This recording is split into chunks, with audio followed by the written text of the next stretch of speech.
Ever wondered why donuts have holes? Or why some liquors intentionally come with an insect problem? Or just exactly what the heck this monstrosity is? Well, grab a fork, pal, because today we're finding out the truth about the strange things hidden inside our favorite foods and drinks. From how Swiss cheese gets its holes to the meaning of hidden codes on food packaging, and even exploring Oreo's connection to the world's largest secret society. Let's tuck into the reasons behind strange things you see in food.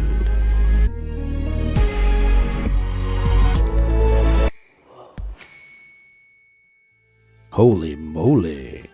Donuts have a wonderfully unique shape, a torus to get technical, and strangely the story goes that the snack acquired its distinctive hole on a boat in the 19th century.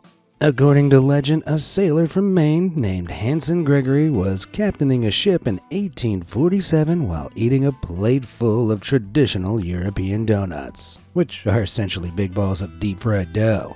Hanson wanted to keep hands on the wheel while eating, so he started skewering his cakes onto the spokes of the ship's wooden steering wheel, allowing him to easily grab his snack. The fried cakes were far easier to eat with the hole in the middle, so Hanson started skewering all of them from that point on, accidentally inventing the ring donut. This origin story is popular in Maine, but it's almost completely false, and Hanson Gregory personally debunked it during a newspaper interview in 1916. He still claimed to have invented the ring donut, but he explained that he did it for more practical reasons relating to the way that donuts are fried. See, making donuts involves deep frying them in oil, so when you deep fry a donut without a hole, the outer layer will often be fully cooked before the heat even reaches the middle. Traditional European donuts often had an undercooked center and excessively tough exterior, until Hanson realized that if you cut a ring into the donut before frying it, the oil will cook the outer and inner layers simultaneously, frying the snack perfectly. Hanson cooked these ring donuts on his voyage, and when he came home he shared the recipe with his mother, who shared it with her friends, and so on. Soon donuts with holes were the most popular choice in Maine, a preference which spread across America. In the 1940s, a donut company called the Donut Corporation of America verified Hanson's claim and named him the official inventor of the ring donut, confirming that the famous treat was officially invented out on the high seas. Yo ho! Yo ho, a donut hole for me. Stargazy pie.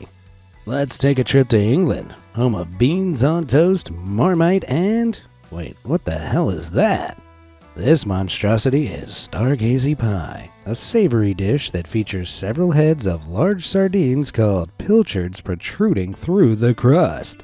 The fish inside the pie have been skinned and deboned, but the pilchard heads are arranged to make it look like they're gazing up at the stars. Stargazy pie looks like the work of a maniac, but it actually has an incredibly interesting story that's 500 years old. Back in the 16th century, the English village of Mousehole had an incredibly stormy winter, so none of their fishing boats could head out to sea without risking being destroyed. Fish was Mousehole's main source of food, so by Christmas the entire village faced starvation, until a fisherman called Tom Bawcock decided to brave the storm. The people of Mousehole anxiously waited for Tom's return, and when his boat safely pulled back into harbor, he'd caught enough fish to feed the entire village. According to local legend, the villagers cooked his entire catch into one giant pie, and it contained so many fish that their heads and tails poked through the crust. While the degree to which the story is factually accurate is almost impossible to prove, seeing as all evidence was hungrily chowed down, there's no doubting that Mousehole still celebrates the story with an annual festival called Tom Bawcock's Eve. This festival takes place on the 23rd of December, and the entire event is centered around eating Stargazy pies, which act as a symbolic version of the dish that saved Mousehole 500 years ago. This gives the bizarre-looking dish an awesome origin story, but you still won't catch me eating a pie that stares back, and if I ever visit Mousehole, I think I'll stick to the fish and chips, thank you very much. The whole truth. According to cartoons, the iconic holes in Swiss Emmental cheese are created by hungry mice. However, the real explanation is a whole lot more scientific. See, dairy farms use hay to feed their cattle, and when the cows are milked, microscopic specks of hay will often float into the milk buckets. This hay often contains a naturally occurring bacteria called propionibacteria, and when the milk is aged to make emmental, the bacteria starts giving off carbon dioxide, creating gas bubbles that leave holes in the cheese. Without this propionibacteria, Swiss cheese is completely smooth, and today emmental actually has less holes than it used to, as modern dairy farms use more sanitary milking methods, which in turn stop hay and other contaminants from getting into their milk. Some ultra-sanitary modern cheesemakers even have to add powdered hay impurities back in just to get their whole fix. So, Swiss cheese isn't made wholly by hungry mice, and this is just one of the many lies that the dairy industry is feeding us. While every kid worth their cheddar knows you color in cheese using the yellow crayon, it may shock you to learn that some of your favorite types of cheese are dyed yellow. See, the natural color of cheese is dependent on the diet of the cows that make it. In the summer, cows left out to pasture graze on grass, which is filled with a chemical called beta-carotene. This gets released through their milk and becomes visible through the cheese-making process, resulting in cheese with a natural yellow tint. However, in winter, cows eat grass that's been dried and turned into hay. The drying process destroys the beta-carotene in the hay, so the cheese that winter cows produce will be a pale off-white color. Back in 16th century England, summer cheese was considered far more desirable than winter cheese, until cheesemakers realized that they could dye their pale winter cheeses yellow to trick their customers. They used carrot juice, saffron, and a red dye called annatto to color their products, and as cheese became more colorful, consumers started to believe that the more vibrant the cheese, the better the quality. This led to the invention of orange cheeses like Red Leicester, Colby cheese, and orange cheddar, as cheesemakers attempted to make their naturally pale cheeses as colorful as possible. Over time, these products became incredibly popular, and our grocery stores are still stocked with cheese that's been dyed orange or yellow. As a result, if your favorite cheese is brightly colored, you're really the victim of a con that was started by a group of English farmers over 500 years ago. Those rascals. Glue for dinner. Sometimes reading an ingredients label is like reading a chemistry textbook, often being full of additives with complex chemical names. However, we eat these mysterious additives on a daily basis, and one of the most common ingredients in our food is a molecule called cellulose. This additive can be found in everything from tomato sauce and cookies to hot dogs and bagels, and shockingly, the molecule is taken from sawdust. Now, before you start to panic, you aren't eating pure sawdust when you eat cellulose.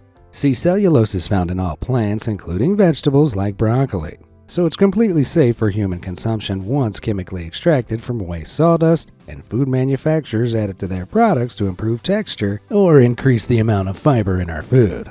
Cellulose isn't the only eyebrow-raising additive found in our food. Ammonia is a poisonous chemical compound that causes burns when it's exposed to human skin. However, it's been widely reported over the past 15 years that some food manufacturers will blast their ground beef with ammonia to kill harmful bacteria on the meat. Some of the ammonia dissolves into the meat's moisture, and this chemically treated ground beef is then sold in grocery stores. Now, feeding poisoned meat to the public sounds pretty diabolical. However, the FDA have stated that these products are completely safe as they use small amounts of ammonia mixed with water, and there are barely any traces of the poisonous chemical left when the process is done.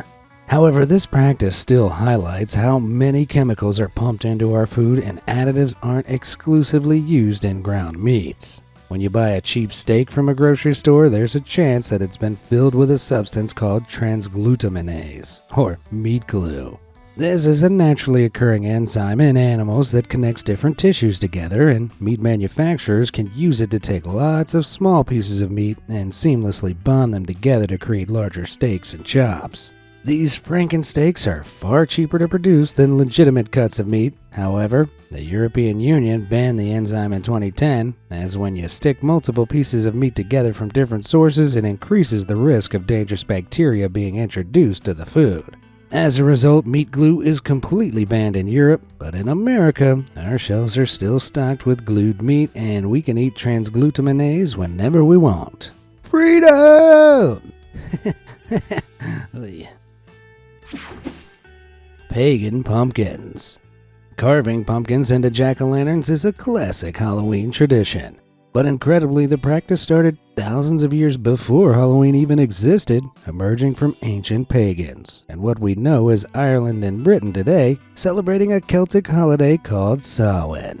Samhain marked the beginning of winter, and the Celts believed that during this period the doorway to the spirit world was opened, allowing demons and spirits to freely walk the earth. The pagans needed to scare these evil spirits away, so they started dressing up in spooky costumes, lighting bonfires, and carving scary faces into turnips during Samhain. The Irish Celts in particular widely celebrated this festival for millennia, until the 5th century CE, when European Catholics began converting Ireland to Christianity. The Christians knew that this conversion would be gradual, so instead of erasing Celtic culture completely, they incorporated pagan celebrations into the Catholic calendar. This process partially involved taking the Christian holiday of All Hallows' Eve, this being the evening before All Hallows' Day, otherwise known as All Saints' Day, and tweaking it to include some elements of Samhain, like telling ghost stories and carving turnips or rutabagas. This somewhat eased the transition from paganism to Catholicism, and as Ireland became a predominantly Christian country, they came up with a new myth to explain the pagan practice of turnip carving. This story follows a devious drunkard called Jack, who was visited at a pub by Satan, who offered to buy him a drink in exchange for his soul. Jack convinced Satan to turn into a coin to pay the barkeep, with Jack suggesting they could then disappear to cheat the barkeep out of the money. This impressed Satan, and he obliged with the plan, but Jack tricked the devil himself by quickly putting the coin in his pocket next to a silver crucifix. The holy symbol trapped the devil inside the coin, and Jack only released him when he promised not to take Jack's soul to hell when he died. When Jack passed away years later, the devil fulfilled his promise and didn't drag him to hell. However, Jack wasn't a good man, so he wasn't let into heaven either. As a result, Jack's soul was forced to roam around the Irish wilderness for eternity, carrying a lantern made from a hollowed-out turnip. This story offered a Christian explanation for the tradition of carved turnips, and it also prompted Irish people to start calling them jack-o'-lanterns. In the 18th century, large numbers of Irish settlers started moving to America, and they brought their All Hallows' Eve or Halloween traditions with them. Upon their arrival, they discovered that pumpkins were far more abundant and easier to carve than turnips, so they tweaked their traditions slightly, and the modern jack-o'-lantern was born, creating a Halloween icon that's linked to paganism, turnips, and the wandering spirit of an alcoholic called Jack. Conspira cookies.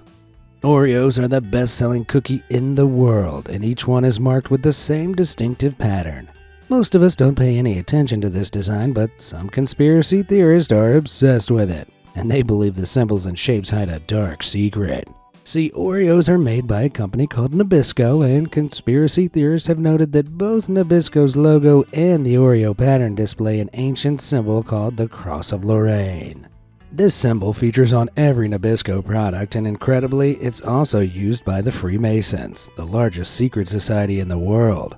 This secret brotherhood has over 6 million members worldwide, and although no outsiders know exactly what the Freemasons do behind closed doors, they've been rumored to interfere with political elections and permanently silence people to stop their secrets from getting out. The society used lots of ancient symbols to represent their different ranks, including the Cross of Lorraine and the Cross Patty, another symbol that's supposedly represented on the Oreo, though I'd say that's a stretch. Some people believe that this proves that Nabisco and Oreos are connected to Freemasonry. However, the theories have some holes. The Freemasons were founded in 1599, but the Cross of Lorraine is so old that it was used all the way back in 1095 AD by the Knights Templar, a Catholic military group that fought during the Holy Crusades. The symbol's been used by hundreds of different organizations over the years, and the specific design of an oval topped with the cross was regularly used as a mark of quality checking by 15th century printers in Venice. In 1898, Nabisco's first chairman, Adolphus Green, discovered this while flicking through an old Venetian book. He found the Cross of Lorraine stamped on the pages, and he immediately adopted it as Nabisco's logo, without any knowledge of its connections to Freemasonry. As for the modified version of the pattern seen on Oreos, that was designed in 1952 by a Nabisco employee called William A. Turner. In 2011, Turner's son set the record straight by stating that his father wasn't a Freemason, and his designs didn't contain anything nefarious. Apparently, he included the Cross of Lorraine to reference Nabisco's logo, and the supposed cross patty is instead actually a flower. All this suggests that the connections between Oreo and Freemasons are purely coincidental. So when you twist, lick, and dip your Oreos in milk, you aren't pledging allegiance to the largest secret society in the world. Or at least that's what they want you to think. Creepy crawly cocktail. It's pretty common for an alcoholic beverage to be decorated with an olive or a tiny umbrella, but there's a Mexican spirit called mezcal that contains a far more ghoulish garnish. Plenty of mezcal brands contain a worm floating inside the bottle, and this devious decoration has an intriguing origin story. See, mezcal is made by fermenting the juice of the roasted heart of the agave, a plant that's commonly eaten by the maguey worm. According to legend, a mezcal entrepreneur called Jacobo Lozano Páez was making some mezcal in the 1940s when he accidentally roasted an agave heart that still contained some maguey worms. Jacobo decided to drink the concoction anyway, and he discovered that the worm-infused drink tasted far better than his usual recipe. From that point on, Jacobo started adding maguey worms to all the mezcal he made, and he started putting a dead worm in his bottles as a signature. During this period, Americans reportedly assumed mezcal was just a cheaper form of the more well-known agave-based drink tequila, so mezcal manufacturers wanted to find a way to make their product stand out in the States. Seeing Jacobo's worm-infused mezcal, they decided to copy the practice while creating marketing campaigns that falsely claimed that the maguey worm was a traditional Mexican garnish that acted as a hallucinogen, an aphrodisiac, and a good luck charm. This marketing campaign worked, and today lots of the mezcal sold in America comes with an added worm. However, traditional mezcal in Mexico rarely comes with a worm, and some folks even insist that the original legend of Jacobo's happy little worm accident is little more than a marketing ploy in itself. Dang, with all this confusion, I need a stiff drink, worm included. Unfair air.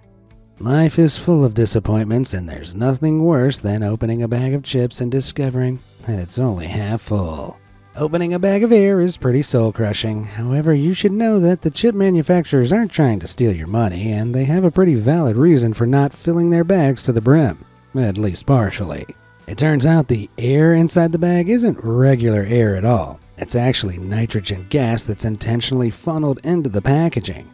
See, if oxygen got into a bag of chips, it would make them all stale, so chip manufacturers leave a space in each bag that they can pump full of nitrogen, which is inert gas that won't react with the food like oxygen does, giving the product a longer shelf life. This pocket of nitrogen is also designed to act as a cushion that prevents the chips from getting crushed in transit to your local grocery store. This protective air pocket is known as slack fill, and although it feels unfair, it actually stops us from ending up with a bag full of stale, chewy crumbs. I don't know about you though, but I can't help feeling they could still squeeze at least a few more chips in there. Practical packaging. Now that we've looked inside our bags of chips, let's explore the secrets hidden on their packaging. Most types of food packaging are marked with colorful circles like this, and they aren't just there to look pretty. These are process control patches, and they're used to make sure all of the colors on the packaging are printed properly. For example, if the blue process control patch comes out too pale when the bag is printed, the manufacturers know that all the different shades of blue on the packaging will be pale too, allowing them to adjust the printer and fix the mistake. These patches can be found on most food products, but they aren't the only secret feature that's hidden on packaging. In America, most pieces of fruit have stickers that contain coded numbers called price lookup codes. Each product has a different identification number, and the codes are designed to help grocery stores keep track of their stock. However, consumers can use them to learn more about the fruit they're eating. For example, if the code starts with a 9, it typically means the piece of fruit was grown organically. But if the number starts with an 8, it means the fruit is genetically modified, usually for a longer shelf life. Other packaging features are implemented to make the experience easier for the consumer. For example, candy bars will often have a zigzag pattern at the end that makes the wrapper easier to tear open. Similarly, when you finish eating a lollipop, you might notice that the hollow sticks often have a small hole cut into the side. When lollipops are produced, the candy is melted and partially pushed through the hole before hardening. This secures the head of the lollipop to the stick, making it less likely to fall off into your mouth. Furthermore, if an overexcited child accidentally inhales the stick, they're less likely to choke as they'll be able to breathe through the hole in the hollow tube.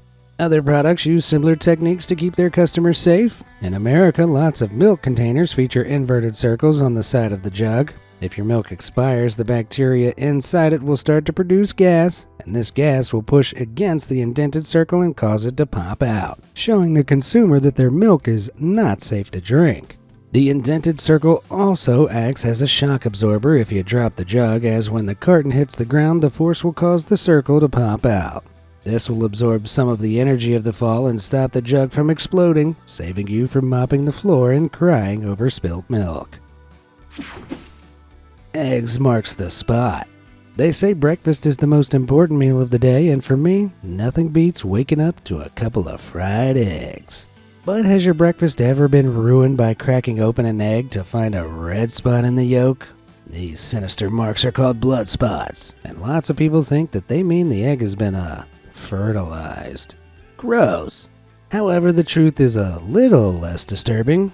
See, during formation, the surface of every egg yolk is covered in tiny blood vessels, and if one of them ruptures during the egg production or laying process, it will leave a tiny speck of blood behind.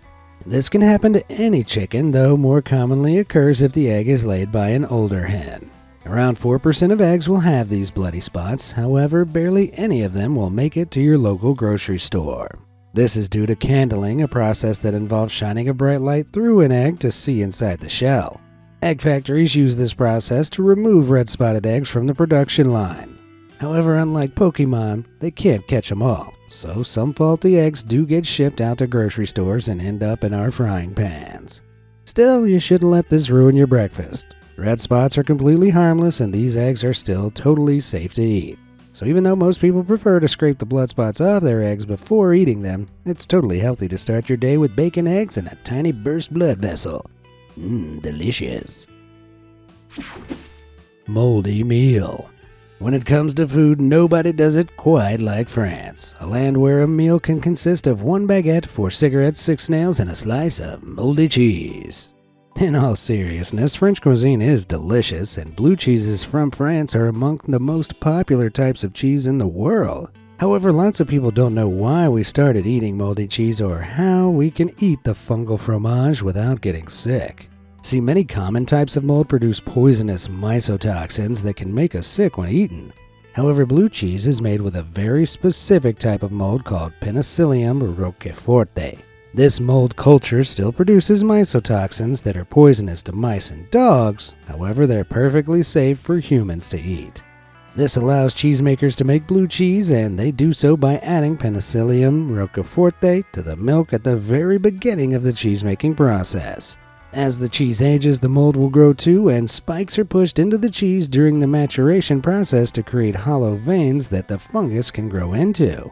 While the original inventor of this process is a source of debate among cheese historians, blue cheese is widely believed to have been accidentally discovered in Central Europe as early as 800 BC, having likely developed on cheeses stored in caves with temperatures and moisture levels that were naturally favorable for harmless molds.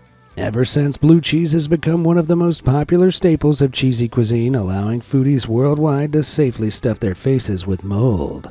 That being said, remember that the mold used in blue cheese has to be Penicillium roqueforti or another proven safe Penicillium species, so you can't scrape the mold from your bathroom wall and spread it on crackers. That's a recipe for disaster. Funky fungi. When it comes to organic foods, most of the attention is placed on fruits and vegetables. However, they have a creepy cousin that's just as interesting. Mushrooms can look pretty freaky, and lots of them have a strange gill-like structure on the underside of their caps called lamellae. These weird-looking gills have been freaking out fussy kids for generations, but most people don't know that the lamellae actually have a very important purpose. See, fungi generally reproduce by firing millions of microscopic spores into the air so they can land somewhere and germinate into a new mushroom sprouting network. The lamellae are where the spores are made, and the folds between each gill are covered with microscopic spore-producing cells which regularly release their payload into the air. So when we chow down on mushroom with lamellae, we're literally biting down on giant spore factories. Maybe the fussy eaters have a point. Cryptic cookies. Fortune cookies are a staple of Chinese restaurants in America, so most people assume that the prophecy-bearing snacks are a traditional Chinese dessert. However, the cookies were invented in America, and their story actually starts in Japan. In Japanese culture, an omikuji is a written fortune prediction that's handed out at temples and shrines, and in Kyoto, some stores sell omikujis that are given to you with a traditional cookie. This snack is like a large, savory version of a fortune cookie, and when Japanese immigrants moved to America in the 1800s, they brought the recipe with them.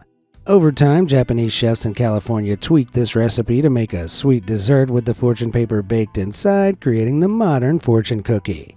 However, during World War II, Japan and America were at war, and the U.S. government placed upwards of 2/3 of Japanese Americans living stateside in detention camps, causing the closure of most Japanese businesses. As Japanese restaurants started shutting down, Chinese restaurants decided to start selling fortune cookies, and they became incredibly popular. By the time the war ended in 1945, most Americans believed the dessert originally came from China, and this reputation has endured. Today, very few people know the cookie's Japanese origins, and they're still considered to be one of the most popular quote-unquote Chinese snacks in America. That being said, I never bother ordering fortune cookies. If I go out for Chinese food, I already know my fortune. An evening of lying on the couch in a food coma. Well, that about wraps up our look at the strange things you see in your food. Do you know about any little food factoids I might have missed? Let me know down in the comments below, and thanks for watching.